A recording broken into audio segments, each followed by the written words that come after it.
Thank you very much for joining BDR and seeing how BDR transforms FHIR to meet healthcare regulations and needs. And some of the ways are significant regulatory requirements by CMS and HHS have mandated the use of FHIR for many forms of communication for the healthcare industry.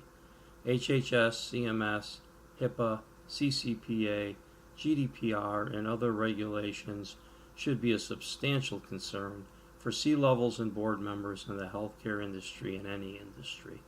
The key to successfully meeting these requirements is to encrypt all the data in the FHIR database plus all the data in the FHIR blobs, which are in a JSON format. The FHIR blobs are the only complete representation of all the data in FHIR, including information not in FHIR's relational database. BDR will demonstrate how it delivers features missing in FHIR, yet required by regulators and regulations and desired by providers, data scientists, and analysts. This is being brought to you by BigDataRevealed, which we'll refer to as BDR. I am Steve Meister, the architect, designer, and inventor of this technology. Thank you. I will be stepping through this agenda, which will have numerous live videos being taken demonstrating the BDR additional features, graphical interface, and abilities and capabilities that it adds to the FHIR framework, which is added value for the healthcare industry.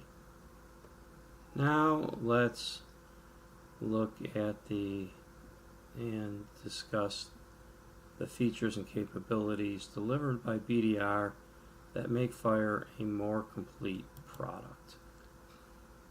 BDR delivers in days to weeks, literally, the key features needed by the FHIR framework to make your FHIR efforts complete and successful. Traditional designs and architectures of the past will fail when attempting solutions for FHIR. 1. For those providers with Medicare or Medicaid patients, which is about 40 million today and said to go up as high as 90 million in the next 4 to 5 years, you are now obligated by CMS, HHS to allow these patients to electronically access their healthcare billing and other information and to download this data to their devices, preferably securely. This must be accomplished while you continue to keep the data secure in the FHIR database and data at rest and in motion, and during the transmission of data to the patient's device. That could be an iPhone, an iPad, a computer, a server, most any device with a browser. BDR consultants can show how FHIR data can be accessed by data analysts to overcome FHIR's strikingly difficult restrictions on data extractions, which we will go into more detail later. FHIR was built to deliver one patient's information at a time, or one of FHIR's approximately 150 resources that, if combined, have over 27,000 fields and subfields. The exceptionally difficult structure of FHIR data make it very time-consuming to deliver data for multiple patients and very improbable for ETL, query, reporting, or other tools to create similar extracts for data scientists or analysts. Even FHIR uses intricate, complex, algorithmic processes in order to build a patient's data extracts. Now let's discuss why encryption of data in FHIR servers is the key to avoiding data breaches, ransomware attacks, and other compliance regulatory issues. For successful migration and ingestion of healthcare data into FHIR, the process must encrypt data at the point of the first contact and maintain that encryption until the data is placed into FHIR. End-to-end encryption for data in motion and at rest is crucial in meeting HIPAA, CCPA, CPRA, and GDPR regulations. BDR delivers end-to-end encryption of FHIR data and automates the review of data fields that might contain personal health information or personally identifiable information. BDR also encrypts all data in the FHIR blob JSON format, as it contains all the data in the FHIR RDBMS plus additional data not found in the relational database system.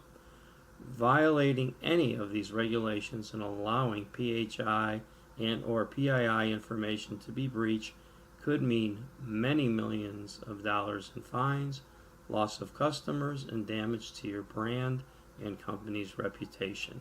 We will be showing examples of this encryption in the videos now coming up. Now we're going to take bulk bundled data and migrate it with the help of BDR and have it ingested into the FHIR repository. And as we see here, this is not encrypted JSON format HL7 type healthcare information.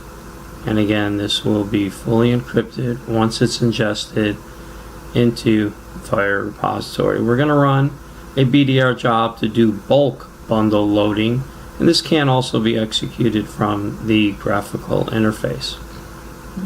So while this is running, we see that the new repository is empty, but we're going to refresh it, and here we can see we are now accumulating data in the FHIR repository.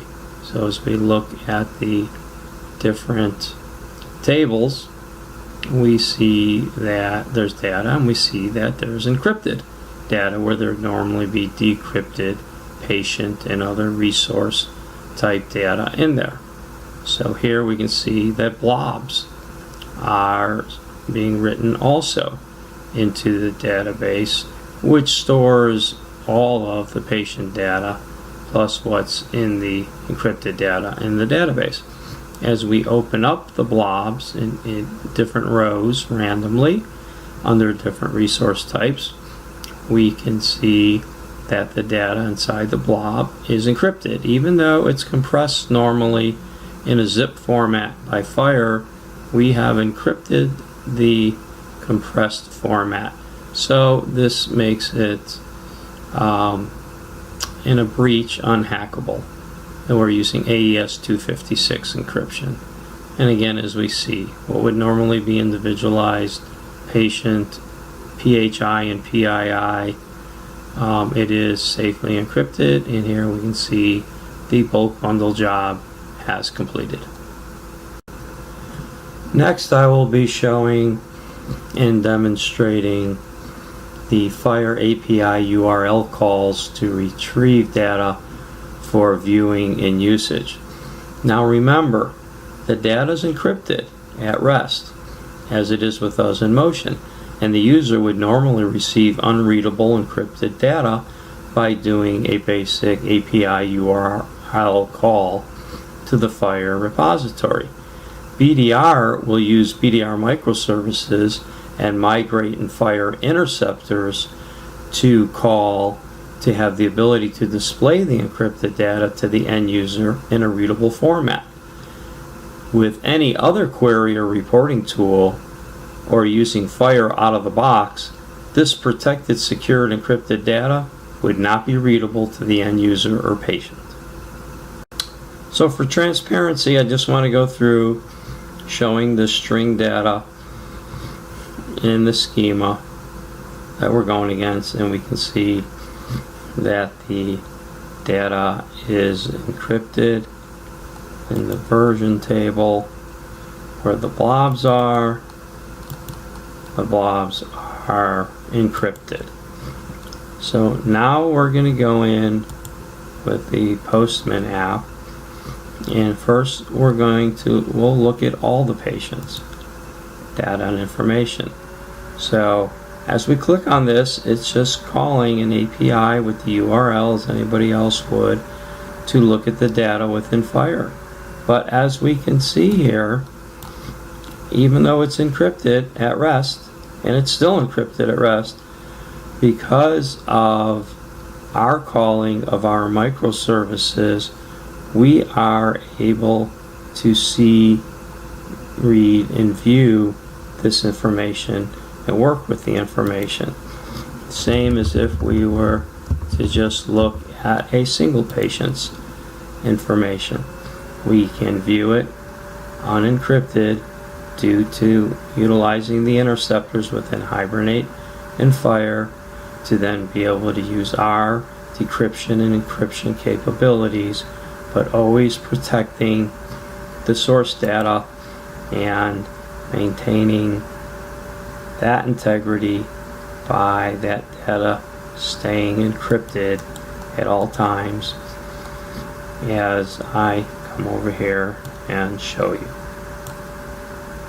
That is the security and the pieces that have been overlooked by FHIR that's crucial to companies that want to meet HIPAA, CCPA, and GDPR and CMS requirements. FHIR was built to deliver either one patient's information at a time or data from one of FHIR's 150 or so resources in version 5. BDR developed microservices with Spark, Java, Spring Boot, Hibernate framework to allow enhanced processing of FHIR data for accuracy and scalability. BDR will shortly show in a video its flexibility, opening and creating a report or query against the FHIR server data. BDR may be the only application able to deliver this, as BDR has identified and mastered the internals of how FHIR uses its relational database management systems data, its blob JSON data, its linkage tables, and the intricate and complex procedures to combine FHIR data entries. One example of a needed query extract might be to determine how many patients have a specific disease or condition, what medications and doses they're on, the patient's gender, age, and weight, without even disclosing patients' personal information. Again, instead of just being able to process a patient at a time. Now I'm going to run a report and query, but with our data at rest, still encrypted. We're looking at the BDR demo schema. The relational database information is encrypted. The blobs are all encrypted. We're going to go into the BDR app. We're going to go into BDR demo schema. We are going to go first, just grab a couple fields from the patient resource. We'll just do address and name information.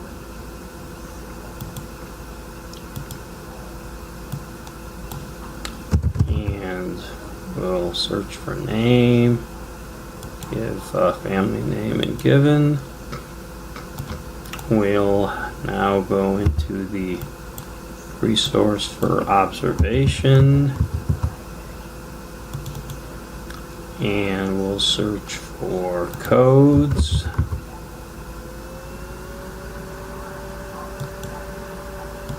And we'll search for subject.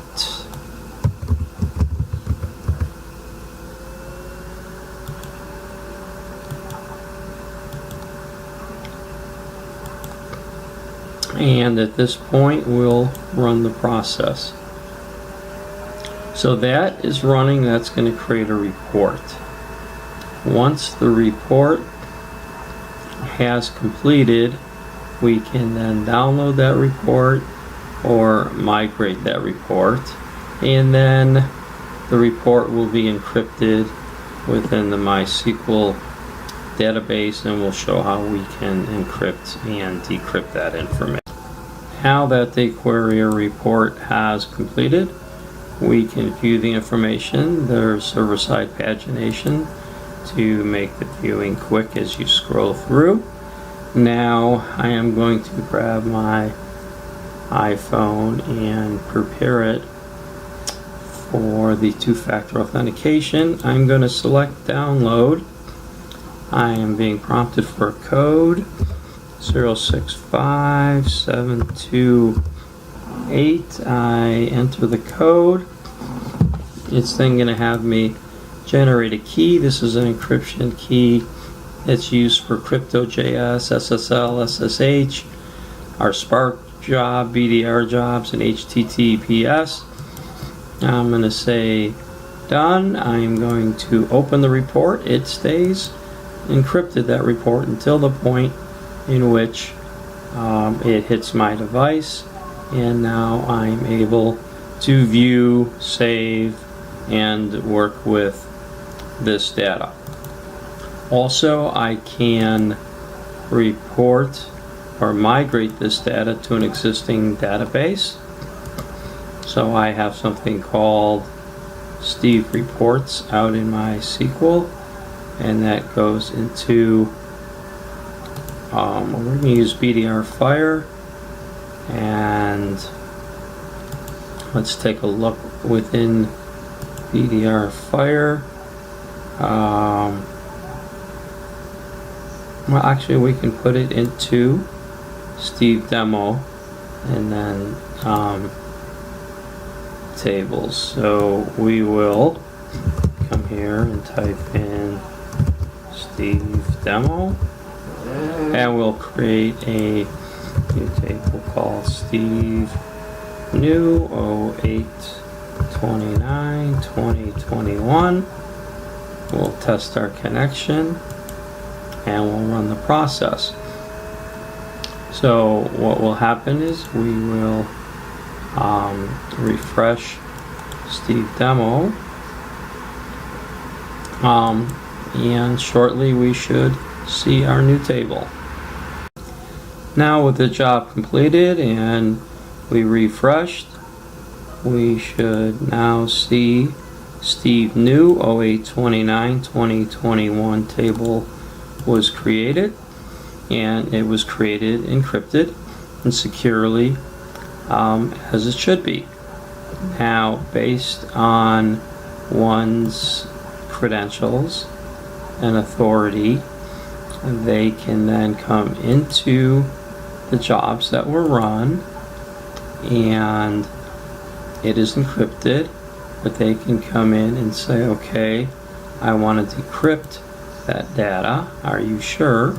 Because if they have authority, they might want to do other movement. They want to maybe do some quick queries right against it, and then they can go back in and encrypt it as they should. There is some onus and responsibility on the users that have credentials, or they'll have to work with their DBAs to get redacted copies, or get permission, or have a DBA or somebody get them the unencrypted data.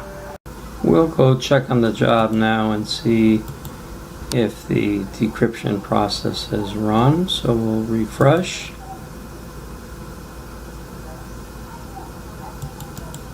And this is the file that we created. And as I said, it creates them encrypted. Let's go back and look.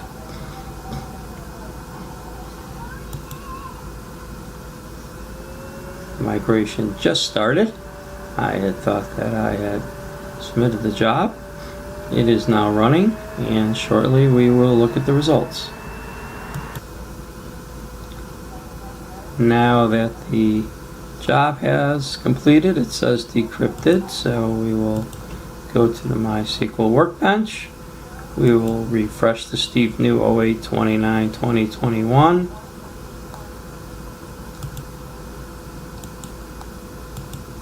And there we have the decrypted table and values. Now, once again, if I'm a good user, I'm doing what I'm supposed to do, I will click on the action once again, and migration started, and the process is running, and shortly we'll go back and refresh, and the data should be once again encrypted. Now that the job has completed, we'll go back to the MySQL Workbench, and we will refresh, is Steve New 08/29/2021, and we see that the data is once again securely and safely encrypted. This is what we talk about, the capabilities of end-to-end encryption with Spark, Java, Spring, Boot, Hibernate framework, which is the same framework in which FHIR revolves around. Now, from an iPhone, we are going to connect with a secured HTTPS URL to the main server for BDR, like so. And we're going to be asked for a two-party authentication. We'll enter that in there. And then we are going to, once we're in there, set up a small little report as a patient, which is required by CMS to allow patients to get billing and other information. So we're coming in through the iPhone, no extra external iPhone application, all being done securely through SSL and SSH and BDR and Spark security. We're selecting the resources and columns that we want in our report that we want to download to our iPhone. It could be an iPad, it could be an Android, it could be any device that we want. And here we can see the job is running, and when the job is finished, we're going to view it, make sure it's what we want. We're going to request to download it, and we'll be asked again for two-factor authentication. And once that's entered, we're then going to have the file downloaded, encrypted in motion, and it'll be decrypted when it hits the files within the iPhone, and then we'll be able to open up that file, look at our information, and do with it as we please, as it is the patient's information to do so.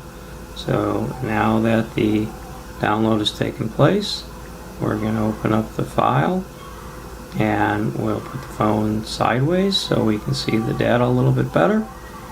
And there we have it. You're able to do it without an iPhone app. Lastly, we're going to show you one of the most important features of the BigDataRevealed BDR application.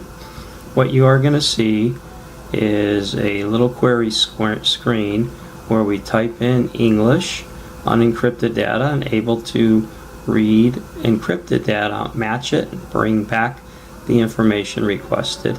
And we're going to show you what would happen if you didn't utilize this proxy. So here we can see that email is encrypted. There's Lisa, her email is encrypted. We type in Lisa to do a query, and what do we get back? An email that's encrypted. Now we turn on and allow the use of the proxy that intercepts the database communication, and when we type in Lisa, we're going to get back the actual email because our proxy converted the encrypted to decrypted.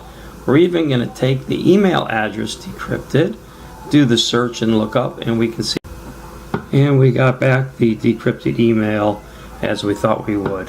The last video demonstrates BDR's proxy microservices that allow e-commerce systems, websites, applications, APIs, and other programs to receive unencrypted data from users and have it interacted with encrypted data in a FHIR or another database.